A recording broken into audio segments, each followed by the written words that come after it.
Vincent Fauché, ici à Torigny-sur-Buée, dans son jardin potager, un plan de travail, un barbecue, et il n'y a pas de problème avec Voilà notre ce poulpe. résultat. Là, il a repris de la température, il a pris de goût de bois. On va simplement couper des gros morceaux comme ça, vous voyez. Voilà. Là, on a Et une puis tentacule après- sous les yeux. Et puis, Et puis ensuite, après, la magie va s'opérer. C'est-à-dire que là, on va dessiner dans une assiette.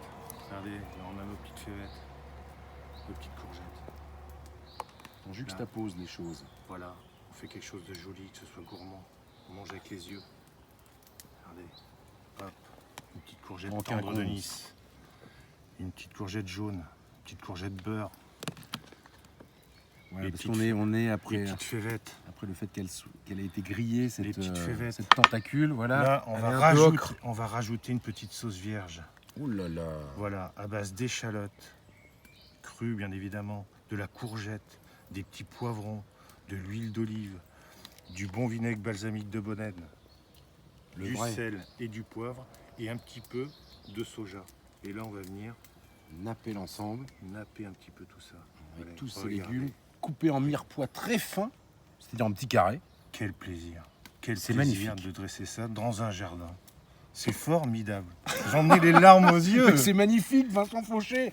De toute façon, avec Vincent, il faut savoir quand même, pour un peu d'histoire, que c'est chez Vincent qu'on a créé l'idée des 24 heures cuisine. On s'en souvient. Devant une côte de cochon tout à fait remarquable. Pas une côte de cochon, Ah non, souvenez-vous, non, non, c'est Emmanuel. une poitrine. C'était une poitrine de cochon Poitrine de de la cochon. ferme de Couvrier qui est à 2 km, là, juste derrière les petites maisons, vous voyez. Ah ouais. Et en fait, je fais toujours cette recette, mais c'était la seule poitrine de cochon, c'est un élevage plein air, ce qui représente à peine 5% de l'élevage porcin en Même France, moins, même moins. beaucoup moins, Emmanuel. Et en fait, elle tenait en cuisson sur 7 heures. Et on s'est dit, purée, mais on pourrait faire un événement, et on fait cuire autour d'une cuisson de quelque chose qu'on va cuire 24 heures. J'ai dit, mais je suis sûr, Emmanuel, que cette poitrine supporterait à une température un peu plus basse 24 heures de cuisson. Et bien évidemment, avec toute votre passion et générosité, quelques mois qui ont suivi ont été créés les 24 heures cuisine. Un événement exceptionnel de partage et de convivialité avec tous les producteurs sartois. C'était magique. Merci Emmanuel pour tout ça. Mais de rien. Et on s'est régalé pendant 4 ans autour de cet événement où justement l'idée de base c'était d'associer le producteur et le restaurateur. Et ça a créé des belles histoires aussi, et des gens qui ont découvert des produits qu'ils ne connaissaient pas en Sarthe.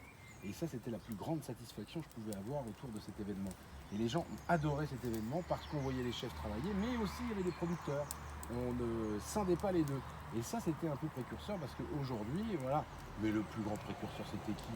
C'était Monsieur Paul Bocuse qui a dit il y a très longtemps, pas de bonne cuisine sans bons produits. Et il avait raison. Et il a fait le tour du monde avec à chaque fois, dans ses bagages si je puis dire, un producteur français. Et c'est pour ça que la cuisine française, ça reste quand même une cuisine de produits, Vincent. Voilà, et j'en reviens à Paul Bocuse, qui a véritablement sorti les cuisiniers de leur fourneau. Aussi. Il les a mis au regard des gens. Il a montré au regard des gens leur vraie passion, leur travail unique. Et vous avez quand même un point commun, Emmanuel, avec Paul Bocuse. Alors là, Parce que vous êtes flatté. vous, depuis 9 ans, c'est ce que vous faites. Vous avez sorti les cuisiniers sartois, les producteurs sartois de leur potager, de leur élevage, nous de nos fourneaux, pour nous mettre en exergue à la radio, lors de multiples émissions. Encore merci, Emmanuel, c'est fantastique.